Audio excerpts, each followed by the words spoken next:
He lived 800 miles away and still tried to control what went into the trunk of my car.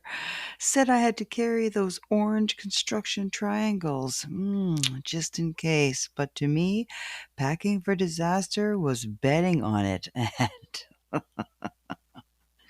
needless to say, things went sideways when I refused, and it turned into the one of the biggest fights of our marriage and set the precedent of the difference of our definition of safety.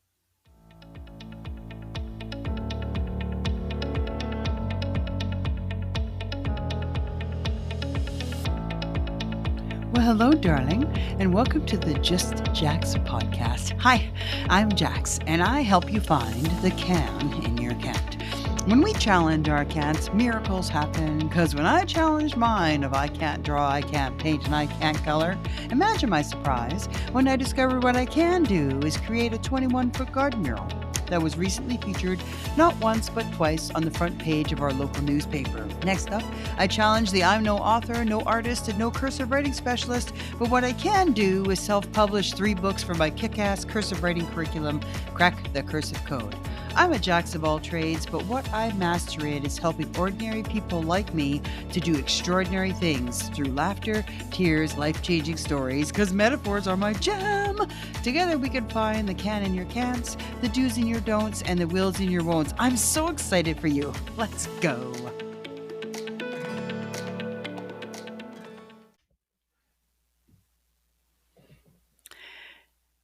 Hello, my darlings, and welcome back to the Just Jax podcast. Or if you're new here, welcome, welcome, welcome. And I'm going to give a disclaimer right at the beginning of this episode that this concept that I want to share with you might ruffle a few feathers, especially if you are a worst case thinker or in a relationship with one just like I am. Or you may have one that is a relative or a friend. And we're going to tackle that. And I'm going to share with you my philosophy and how it has taken the majority of the anxiety out of my life. So if you can buckle up and hang on to the very end, I hope to give you some relief for that. And we're going to talk about not safe. This is the second episode in my Adopt-A-Not series. And if you've ever been accused of being reckless when really you were choosing trust over fear, yes, I said it. This one's for you. My husband believed preparing for the worst meant that he cared, and I believed preparing for the worst meant you were calling it in. And the difference, it showed up in one of our biggest fights about a stupid set of plastic orange triangles. He and I were living apart, 800 miles apart, and he demanded that I put them in my car. He said it was for my safety, and I flat out refused because for what he was asking for was really quite unusual. And it challenged my way of thinking. The irony of this is that my previous husband, yeah, there's a couple you'll have to catch up. Actually, a couple, I should say a few, because there's more than two. My previous husband was a long haul truck driver who actually had orange triangles, and I believe I had a pair that I had given away because I never thought I needed them. And I can understand that when I explain the story, you could think that I was being reckless when actually I just believe that I am safe most of the time.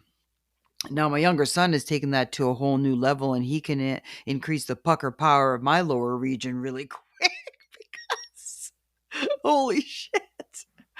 But he takes after his mom. Here's the scenario.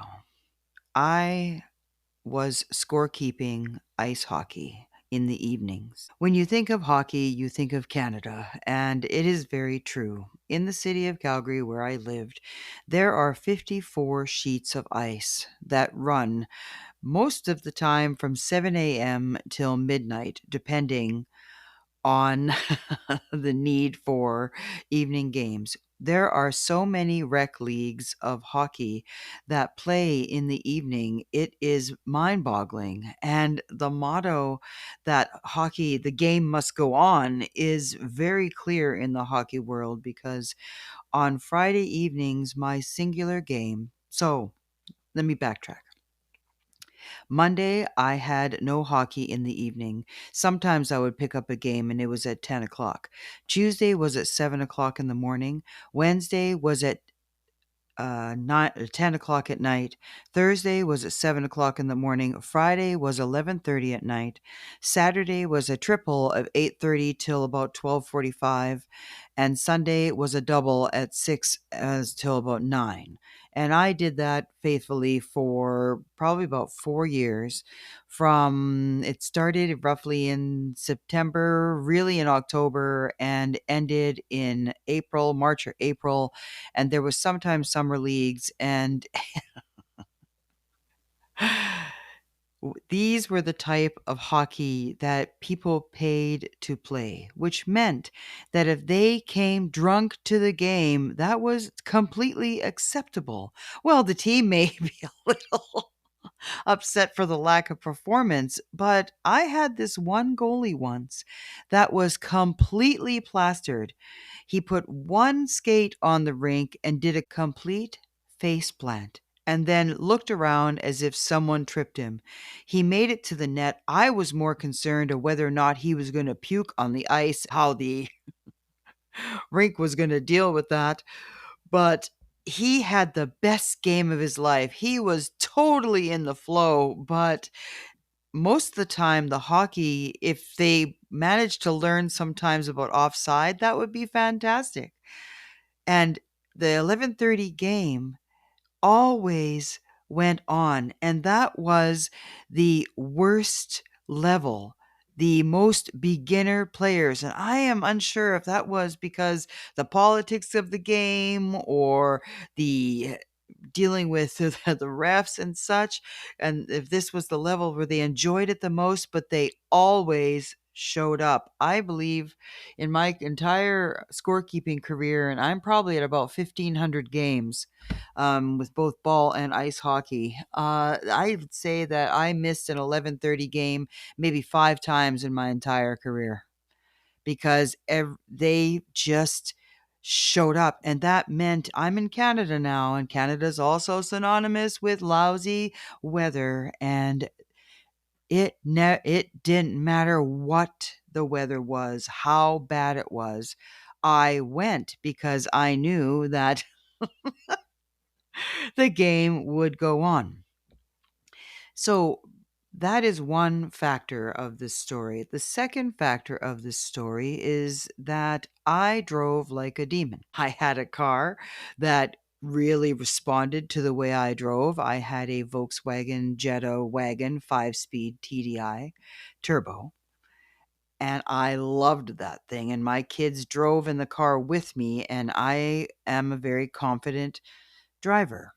In fact, the only accidents I've been in regards to bad weather was with someone else driving after I gave up the wheel to feel more safe with them. The irony, yes, it never escapes me.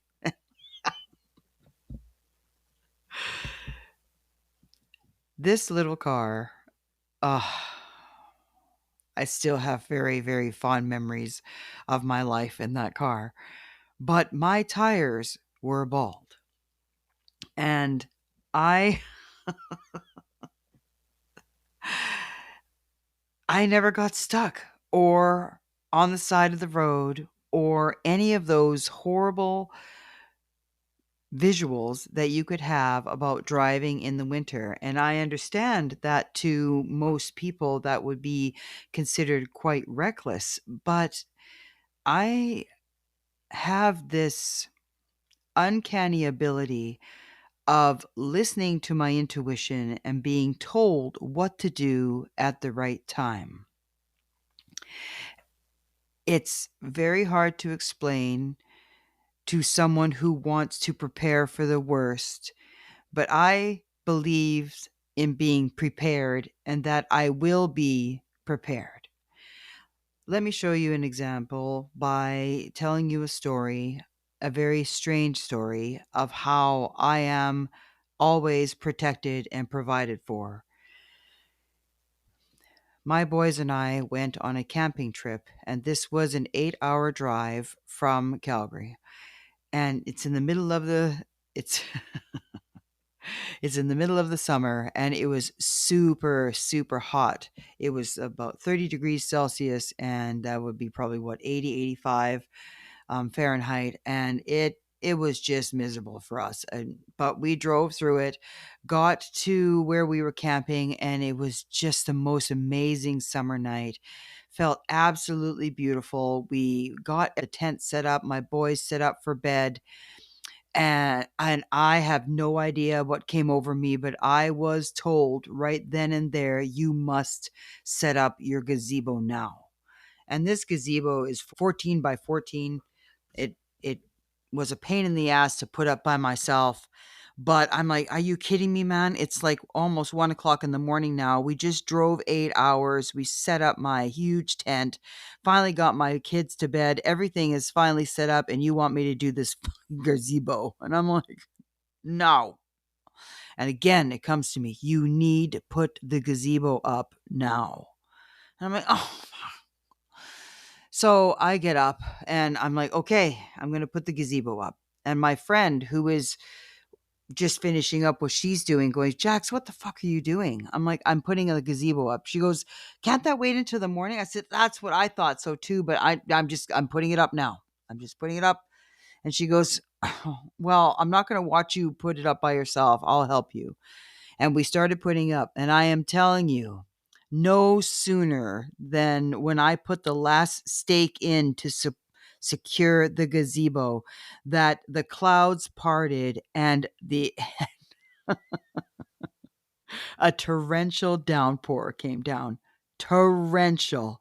And all of these campers from these little tents and everything had their stuff just sitting outside because it was beautiful out. What's the big deal?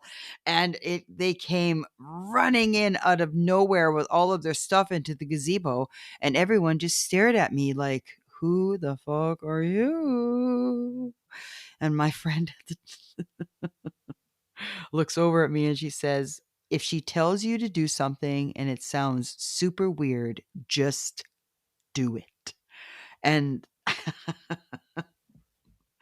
that has been my my experience. I truly believe that I am safe until told otherwise. And that is, I believe, the difference between most people and myself. So the argument with my husband was that I am putting myself in danger by driving with bald tires late at night by myself at these hockey rink with these unknown men, and we were in the beginning of our relationship, and he wanted to show me that how he cared. And his way of showing me how he cared was to say, you need to put those orange triangles in your car. And I'm like, why the fuck would I want to do that? As if it's going to do anything. But I behaved myself and I said, well, uh, that goes against my whole philosophy on things. And he got really upset with me. Like, you will put those triangles in your car.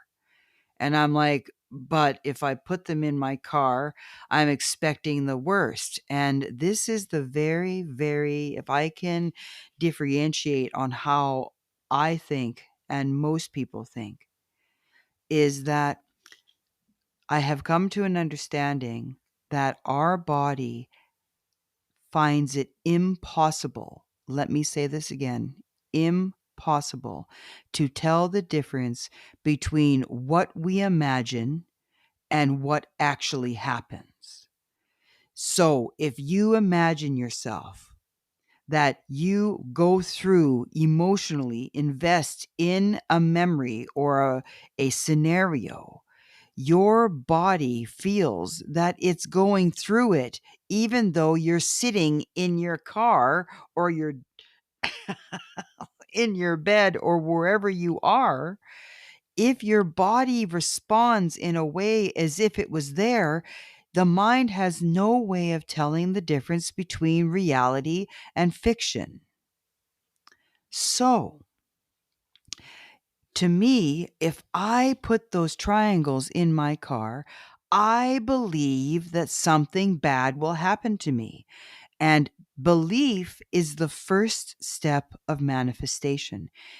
Everything in your life is a direct reflection of what you believe is true, that it can happen to you. In my mind, my higher power is a neutral being, meaning that it never interferes with what I ask for. And if I believe that this is my definition of safety, it will provide events for me to prove that that is true. So this is a real chicken and the egg scenario. This is where it can appear very reckless. And this is where my husband just became very, very indignant. You need to protect yourself. And I'm like, well, I am protecting myself because I'm protecting myself on the level of belief first. That I believe in the best case, worst case scenario. That if something bad is going to happen, it's going to happen in a way that is in the best case for me. You may wonder how I tested this theory, and I will share it with you now. I have had a mindset that due to my finances, I could either provide lifestyle or living arrangements, meaning that I could either have a house and a yard and all the things that went with that and have a nice house, or I could have a private school and sports and stuff. My income only provided one of those. So I decided to go with lifestyle, and we lived in a mobile home in the toughest part of Calgary. And we had prostitutes just outside of my window because I lived on the exterior of the park. We had a crack house on one side, and there are two classified as horrific bars in the city of Calgary, and my husband parked his semi truck at one of those hotels, and my son walked by that parking lot on his way to school.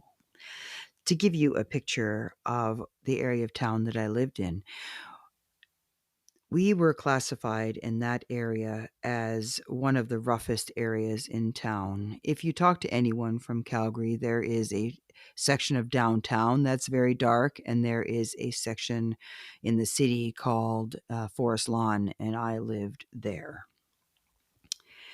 That being said, my trailer I would consider would be a few steps from dump status. It was in rough shape. The saddest part about it is that it was renovated $20,000 by a swinster gentleman that paused himself as a Christian friend and basically read his Bible and did a inferior job on the renovations.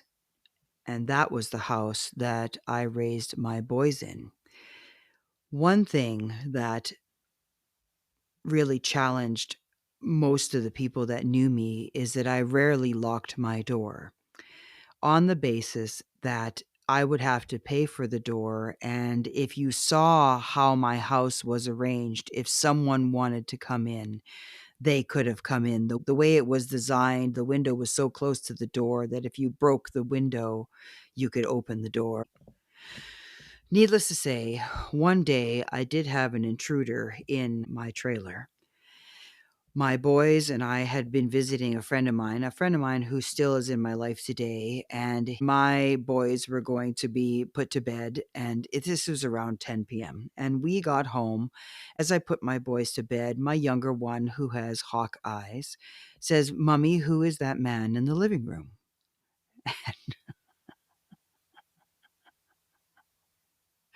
To say that my heart fell, my stomach dropped is a huge understatement, but I was of the firm philosophy to never panic in situations like this, because panic just makes things worse, for you have absolutely no ways of making any kind of intelligent choices, being able to protect my children. So I brushed it off, saying that, well, we have a gentleman that used to come and visit, and he would just drop by, and we had no warning, and he would crash on the couch or whatever. So I said, "Oh, that's Lavelle." And my son's like, "No, Mom, I don't think that's Lavelle." And I'm like, so then the hair on the back of my neck started to stand up.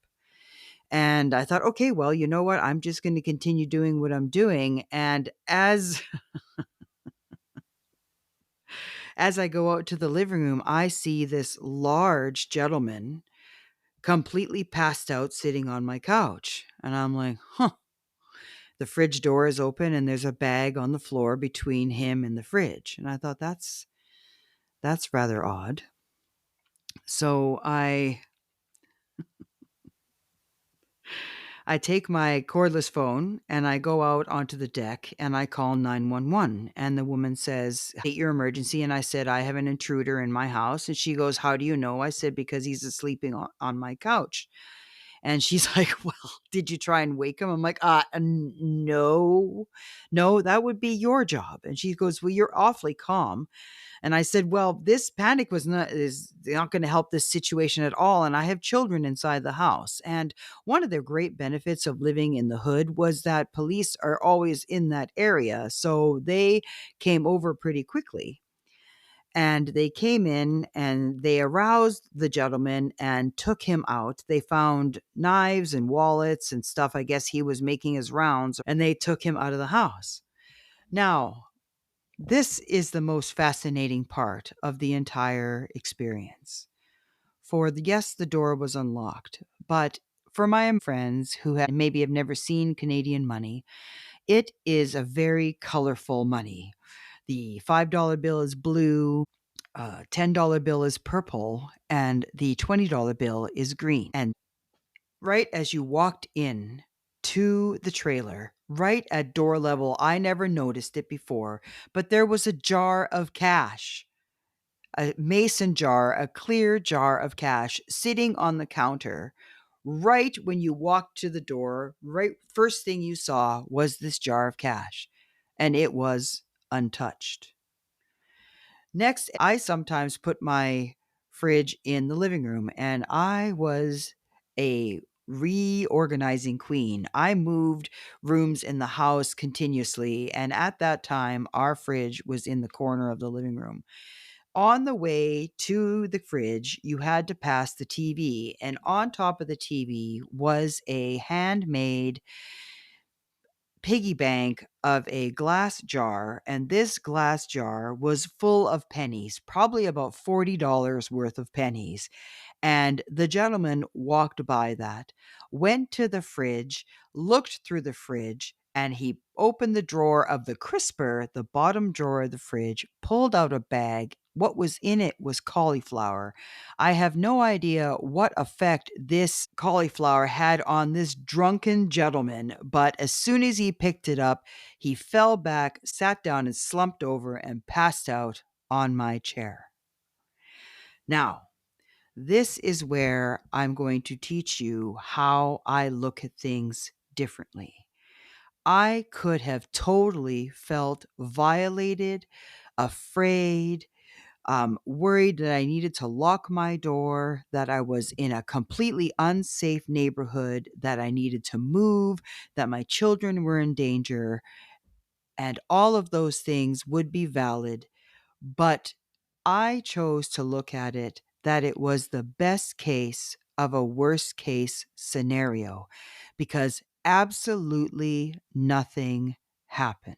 the police came and he came up to me afterwards and he looked at me and he says, "So did you want to press charges on the gentleman for breaking and entering?" I said, "Well, you could do the entering part, but he didn't break anything." And he looked at me, he goes, "What?" I said, "Well, the door was unlocked." And he looked at me as like, "Are you crazy? Why don't you lock your door?" And I said, "Look at my door. What does it save me other than I have to pay for my door?" And he looked at me, he goes, "You're right." Like, talk about a false sense of security. But I want to put a disclaimer here that I think is one of the most important things that you need to know. There were many nights that if my sons said that, Mom, should we lock the door? Or I locked the door or anything like that, if I felt an impression like putting up the canopy when I was camping, if I have the impression to do something, to bring something, to tell someone something, to be somewhere, I listen because I am always in the right place at the right time to keep myself safe. If you listen to the episode before this one on the not seen episode where invisibility has become my superpower, in the times where I am considered in a dangerous place, if my intuition tells me to get out, I get out. When I was visiting in Montreal, going to my immigration interview to become a permanent resident in the United States, my ex-husband and I were walking around in Montreal early in the morning to go and find somewhere to eat. And we went walking and we turned down this street and it was almost like zombies. These people started waking up and it just creeped me out. I took one look at him and I said, "We're out." He goes, "What are you talking about? This is fine." And for him, his level of safety, even though he was a much older man, oh, yes, there's more to that juicy story. Even though he was a much older man, he had a level of safety that was off the charts for me. And he's like, "What? It's going to be fine." I said, "No, no, I think we need to go a different way." And he just went, "Okay." And we turned around and went a different way. And we had a fantastic time. So, I want really in this episode to talk to you about how often you talk about or focus on the times that you are safe. Because I'm safe the majority of my time. I have many near misses and I have things that happen to me, but I always look at it that that is the best case scenario. And if these bad things are happening, am I believing that I'm the type of person that these bad things happen to? Or are you the type of person that things work out for you? Are you the type of person where you are forewarned of bad things to happen? Or are you the type of person that life sucks? What do you do? What do you believe? What is your version of safety? For my version of safety when I grew up is that my mother was afraid of everything because all the men in her life made her life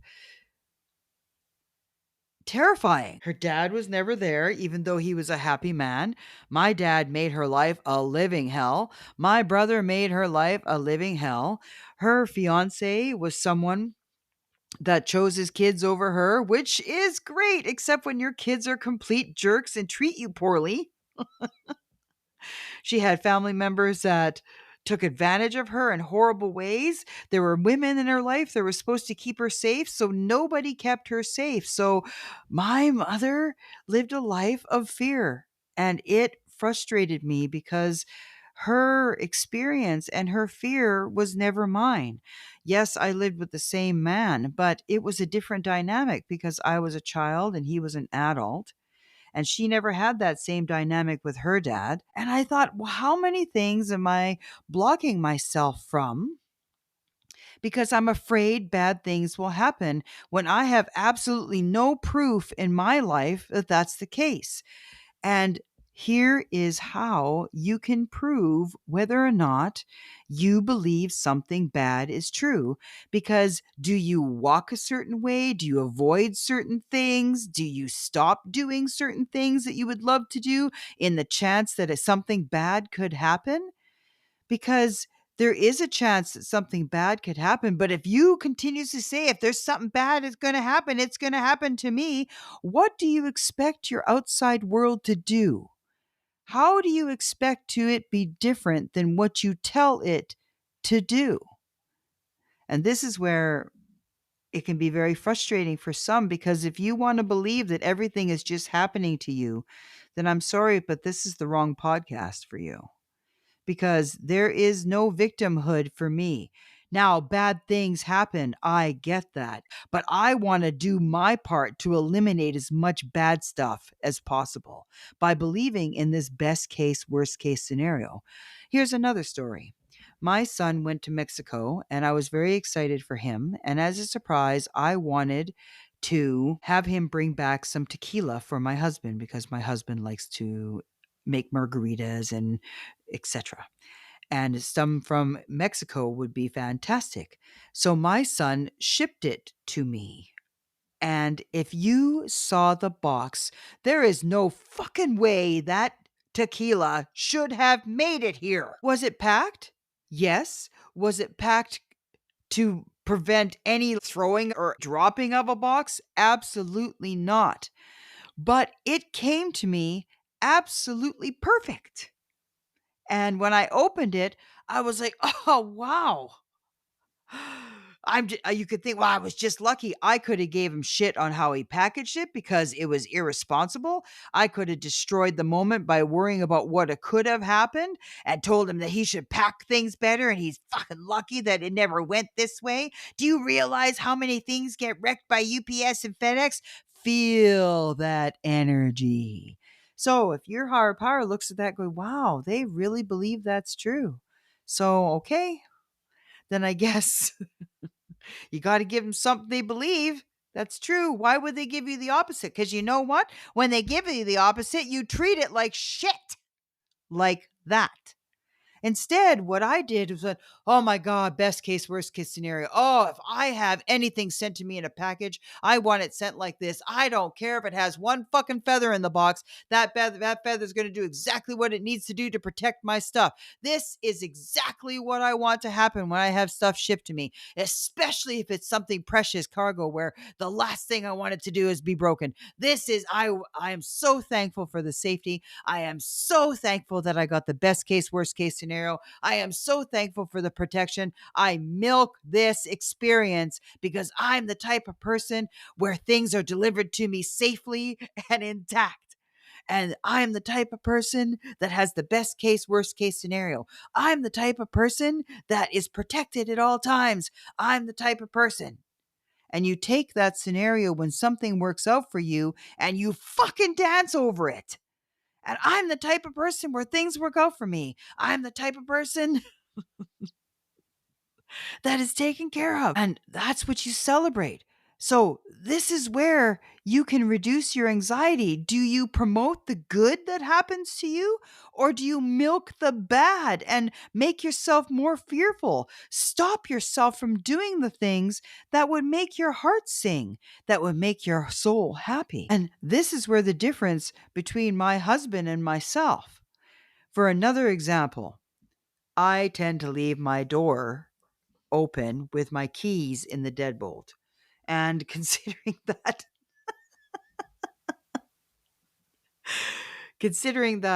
I used to leave my door unlocked, this is this is probably along the same lines. Anyway, my husband came home one time and he was just livid. And he says, I would really appreciate it if you would just take these keys out of the door. It's not safe. And I'm like, um, well, first of all, the way you said it could use some work. And second of all, um, why? And he's like, well, because someone could take the keys and steal the car.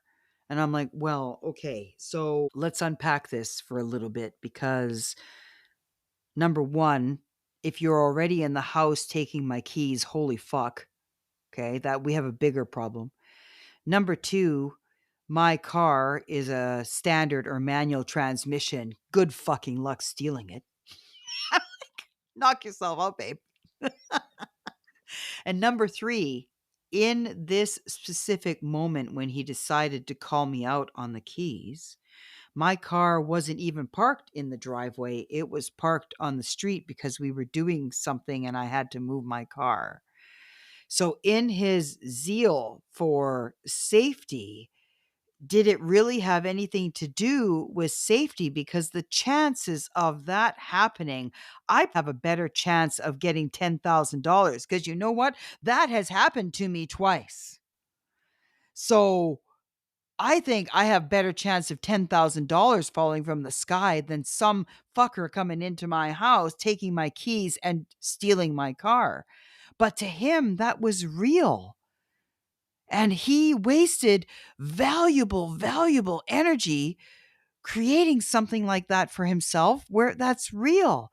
Because again, his body has no idea if it's fiction or fact. It's just going to believe that it's true. And I'm wondering sometimes about where we place our fear for safety because in those incidences, you are totally safe, but you paint a brush over it like he did that it was unsafe. Now, there is a chance of that to happen, but I have absolutely zero belief that that will happen to me because that's pretty impressive. Have I had stuff stolen? Yes. Yes, I have. Has it been anything that was of value or irreplaceable? No. In fact, I just replaced it with something bigger and better and something that I really wanted. So even if something bad happens to me, it always works. The odds are always in my favor. And you know how in the Hunger Games she says, may the odds be in your favor? The odds are in my favor. My hubby, this is going to feel like I'm picking on the poor man, but I really want to have a definition of safety because some of this might hit home to you. For me, when I am driving and I see someone who I perceive as being reckless, there are two things. Number one, I get that sinking feeling and the pucker power down low that holy shit, something big could happen here and that something bad could happen. First thing that happens is that I do what I can to keep myself out of the reckless situation. But if there is a near miss, I want you to be a near miss milker. If you have something that barely happens to you and you are safe, I want you to do a dance after you collect yourself because it's a little bit scary. This is where the rubber meets the road and where the choice comes in. Do you focus on the accident and what could have happened and what could have happened to you? And do you retell the story over and over and over again to bring terror to other people, to prove to you that there are assholes on the road or that the road is a very unsafe place to be? Or do you sit there and say, oh my God, I am so thankful. I'm so thankful for how safe I am. No matter what happens to me, look at this. I'm still driving. My car is fine. Everything is great. I'm a little shaken up as I would have expected to be because it was an unexpected thing to happen. But look at how my responses went. I was able to react. That I was able to take care of myself. I was able to take care of myself and keep myself safe. What do you do in those moments? Do you praise yourself for standing up and being the adult in your life and being able to keep yourself safe? Or do you victimize yourself for all the things you did wrong to put yourself into that situation? What do you do? What fire do you build in yourself? What belief do you foster? Because my husband is surrounded by assholes on the road. And as a matter of fact, we've had many conversations where I almost refuse to drive with him because of how much road rage he has. And what's really interesting is that all his rage is based on safety, on how these people are making his life unsafe when he's safe the whole fucking time. He's had one minor accident in 2013, and that was weather related, but that is almost years ago. And he is living as if it's his responsibility to keep a dome of protection around himself. But I have to tell you that one of the biggest problems is the energy in which he is driving with, because both times that energy has put me in physical danger. So the road rage that he is experiencing on the basis of these assholes keeping him unsafe put me in danger. And let me give you an example. We were driving a PT Cruiser, two people over the age of 50, just to give you the visual. So if you were a young gentleman in a faster car, or even like myself in a faster car, and you are following someone like that, this person in the red car passed us. My husband and I were driving along a road on the way home that is wide enough for two cars to park and two cars to drive. And at this time, there was only cars on the right-hand side. So there was enough room for this car to pass. But do you pass in a residential area? If you look into the driver's manual, no, because it's unsafe. Now, this is the part that hypocrisy is a fabulous thing. That young gentleman started to pass, and my husband in the PT Cruiser stepped on the gas and started to accelerate.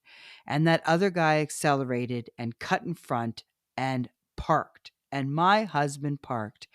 And the gentleman in the car ahead got out of his car, and my husband got out of our fucking car. Now, if you're in Canada, the chances of you getting shot are a lot less, but we are in the United States, my dear, and you just put me in the most horrific experience. You are twice his age. What the fuck do you think you're doing? How do you feel that this is keeping me safe? Because out of all the things that I've done in my life, even with the intruder in my house, this made me feel more unsafe or less safe than anything else, because then I had two angry men around me that had no concern for me whatsoever. And I know that this message could be really tough to swallow, because as a child, we have had adults in our life that have fucking sucked at keeping us safe. I've had those, and you've had those. And it's easy meaning that it's practiced. If you think about practice makes perfect, practice also makes permanent, meaning that if you continuously practice being afraid, you become permanently afraid, because that's all you know. And then your outside world continuously shows things that keep you there. But the only way to neutralize it is when something happens, you have to flip the script. You have to start looking at the rescue portion of it. And if you rescued yourself in some way, double whammy, super duper charged points. And you say the affirmation that has changed my life and that can change yours, that I'm the type of person that can keep myself safe. I'm the type of person that has the reflexes to do the right thing. I'm the type of person that's in the right place at the right time. I'm the type of person that the hair on my head is safe, whatever it is at the moment. I'm the type of person that listens to my intuition. I'm the type of person that knows what to do when the time tells me what to do, whatever it is. Just milk the victory, milk the rescue, and start building up your cans. Like in my episode 2, start building your foundation of safety, because the safety starts with you. The safety starts when you realize that the little person in yourself is the one that's frightened. And you are now an adult that can save that person, that child. That child no longer has to be alone. That child no longer has to be in that situation where it was unsafe. Because if you look at the majority of your life, how much safe are you? How safe are you?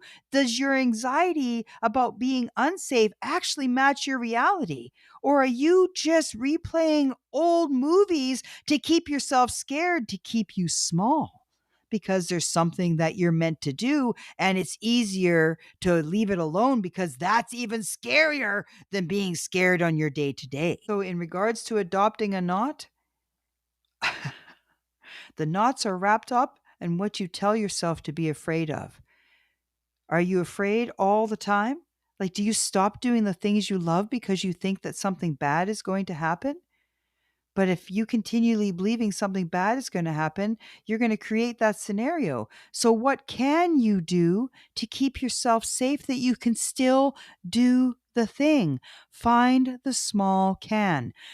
Build your strength safety muscle. Experiment slowly. Take a different drive home.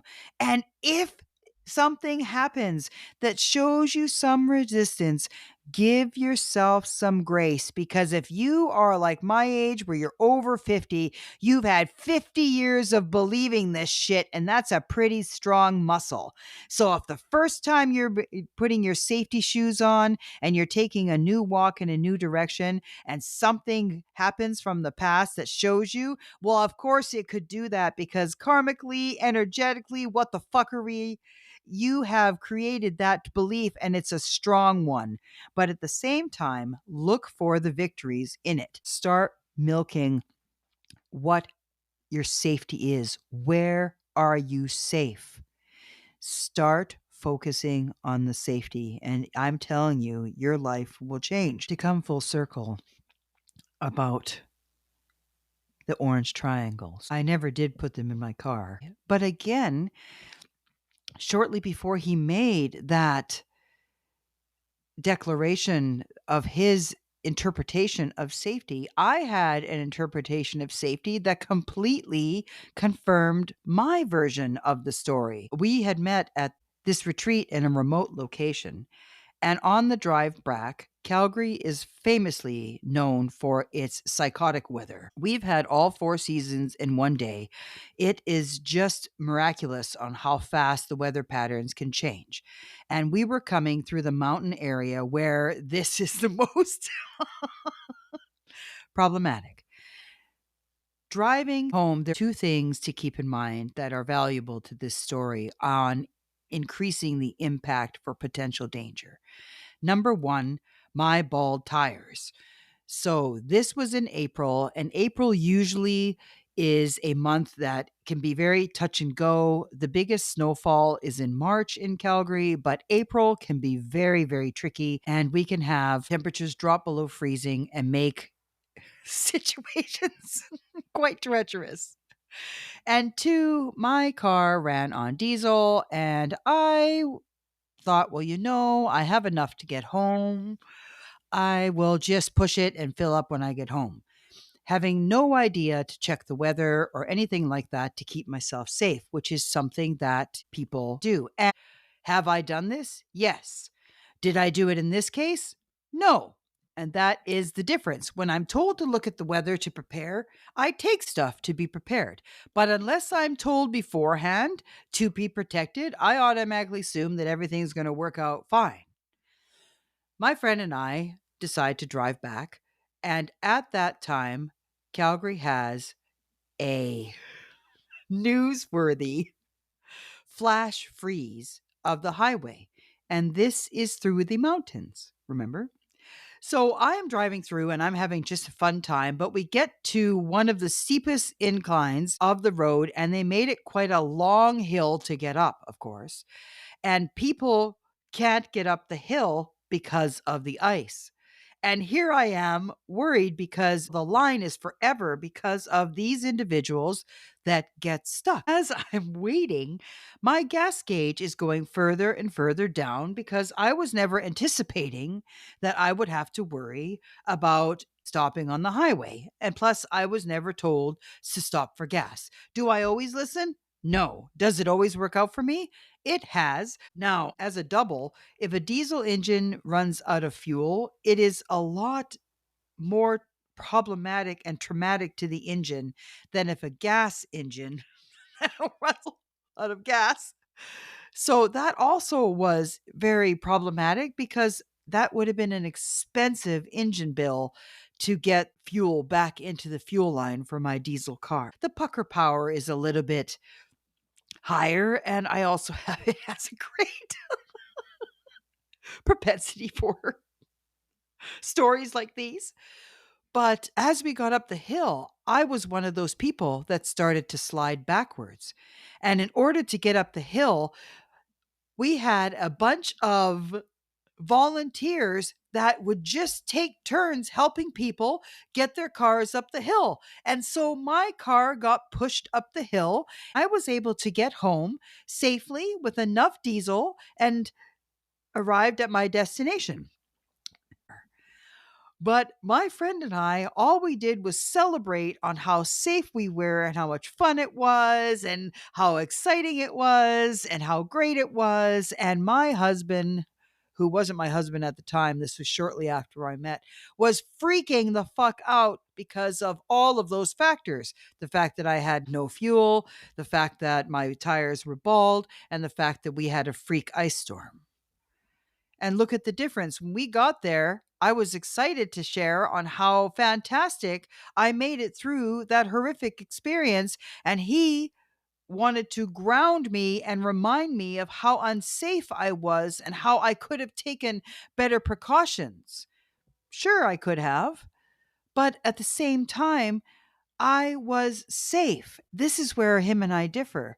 I take nothing for granted in that area. I believe that I have a certain amount of power in that area and that we all do, and that muscle gets exercised. And if I am warned, I know to take heed. Am I 100% taking heed? No, I'm still ridiculous and I have to obviously set myself up for something. But even if it is in the something, it is always the best case, worst case scenario. No matter what happens, it could be worse. And it sounds like when you're going through something horrific, there's no way it could be worse, but it could. There is always something worse. And I tend to look at what the best case of it is. And if you think I have a Pollyanna Caesar cream cheese look at it, well, I do. But you know what? I sleep like a rock. You may sleep like a baby where you only sleep for every half an hour and you have gas or you have to pee or you have to fart or whatever. That's how a baby sleeps. I sleep like a log. My husband calls me a professional sleeper. And I have a positive attitude towards my life and the shitty things that have happened. I want to bloom where I'm planted. And in order to do that, the shit like this false sense of security and this unnecessary anxiety is the shit I want to turn into fertilizer so that I can grow. And I would love if you could grow along with me.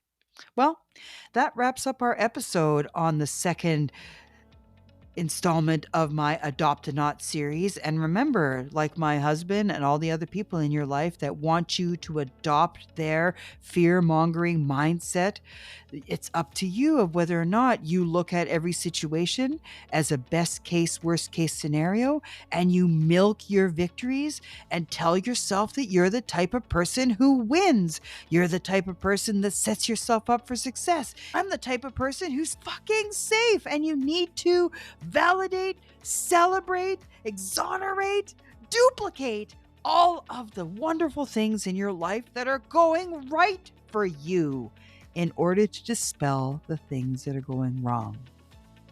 Well, like I said, this could have ruffled a few feathers, and you can let me know what you think. justjackspodcast@gmail.com or catch me on Facebook and Instagram. You can check out my kick-ass cursive writing curriculum, Crack the Cursive Code, on Amazon or Barnes & Noble online, or you can get all my PDFs as well as my books if you want to support a self-published author at my website on crackthecursivecode.com. And you can also find my Loser, Forthwith, and Shift merchandise on there. If you found that you got some value from this episode, please leave me a 5-star review because other people can find my show and help. Next episode, we're going to be talking about being not wanted. And this is a killer because I gave my heart to someone and an institution, and they betrayed me and treated me horribly. And I realized that sometimes hard things happen because you really belong somewhere else. Jax out.